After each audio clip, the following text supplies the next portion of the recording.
கிறிஸ்துவுக்குள் மிகவும் பிரியமான தெய்வ பிள்ளைகளை, பரலோக மன்னா நிகழ்ச்சியின் மூலம் உங்களை சந்திப்பதில் என் இருதயம் கர்த்தருக்குள் மிகுந்த மகிழ்ச்சி அடைகிறது. உங்கள் எல்லாரையும் இயேசு கிறிஸ்துவின் இன்ப நாமத்தினாலும் கிராஸ் டிவி ஊழியங்கள் சார்பாக என் அன்பின் வாழ்த்துக்கள். இன்றைய பரலோக மன்னா, என் பாத்திரம் நிரம்பி வழியும், நன்மையும் கிருபையும் உன்னை தொடரும். என் அன்பு தெய்வ பிள்ளைகளே, இன்னைக்கு நீங்கள் தான் கர்த்தருடைய பாத்திரம். உங்களை அவருடைய அபிஷேகத்தினால நிரம்பி வழிய பண்ண போகிறார். இந்த பாத்திரம் நிரம்பி வழியும் பொழுது என்ன நடக்கும் தெரியுமா? சத்துருகளுக்கு முன்பாக ஒரு பந்தியை கர்த்தர் உங்களுக்கு ஆயத்தப்படுத்துவார். உங்கள் தலையை எண்ணெயால் அபிஷேகம் பண்ணுவா. நன்மையும் கிருபையும் உங்களை தொடரும்.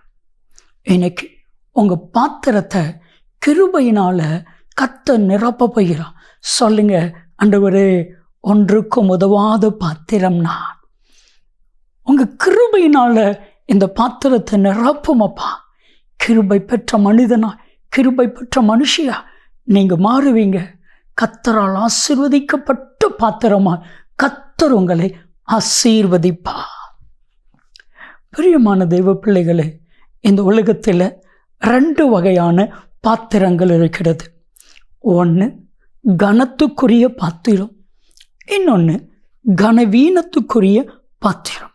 நிறைய பாத்திரங்கள் இருந்தால் கூட, ஆனால் கனத்துக்குரிய பாத்திரத்தையும் சர்வ வல்லமையுள்ள தேவன் தான் வணங்குகிறார். கனவீனமான பாத்திரத்தையும் சர்வ வல்லமையுள்ள தேவன் தான் வணங்குகிறார். அந்த பாத்திரத்து மேலே நிரப்பப்படுகிறது தான் மிக மிக அவசியம். வேதம் சொல்லுது, ரோமர் 9வது அதிகாரம் 21வது வசனத்தை நீங்கள் வாசித்து பாருங்க.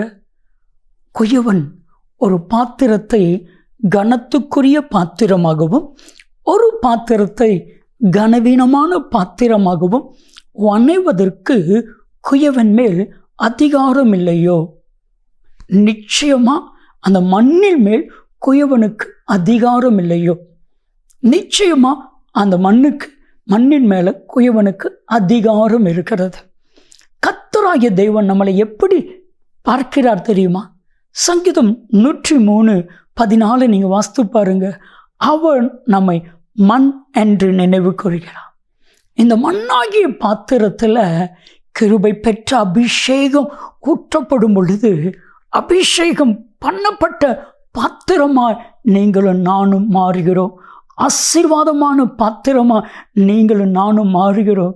எல்லாத்தை காட்டிலும் கர்த்தர் பயன்படுத்துகிற பாத்திரமாக நீங்களும் நானும் மாறுகிறோம். எப்பொழுது கர்த்தருடைய அபிஷேகம் அந்த பாத்திரத்தை நிரப்பும் பொழுது, பாத்திரத்தை கர்த்தர் எண்ணெயால் அபிஷேகம் பண்ணுகிறான்.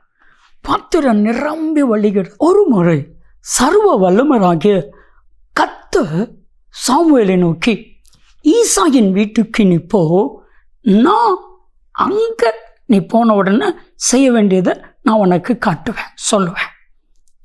நான் காட்டுற ஒரு மனிதனை எனக்காக அபிஷேகம் பண்ணேன். அப்போது ஒரு மனிதனை, சாதாரண ஒரு மனிதனை, ஆடு மேய்த்து கொண்டிருந்த ஒரு மனிதனை கர்த்தர் ராஜாவாக அபிஷேகம் பண்ணுவதற்கு சாமுவேலை கர்த்தர் கொண்டுட்டு போகிறார். நீங்கள் வாசித்து பாருங்க.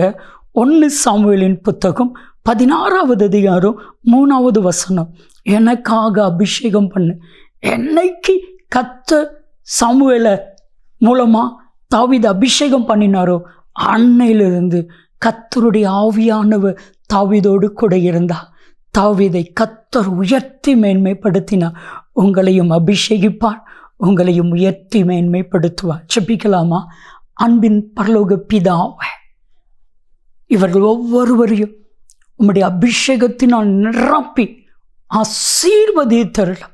கனமான பாத்திரமாய் பயன்படுத்தும் இயேசு கிறிஸ்துவின் நாமத்தில் ஜெபிக்கிறோம் ஜீவனுள்ள பிதாவே. ஆமென், ஆமென். நன்மையும் கிருபையும் ஆசீர்வாதங்களும் நிச்சயமாக உங்களை தொடரும்.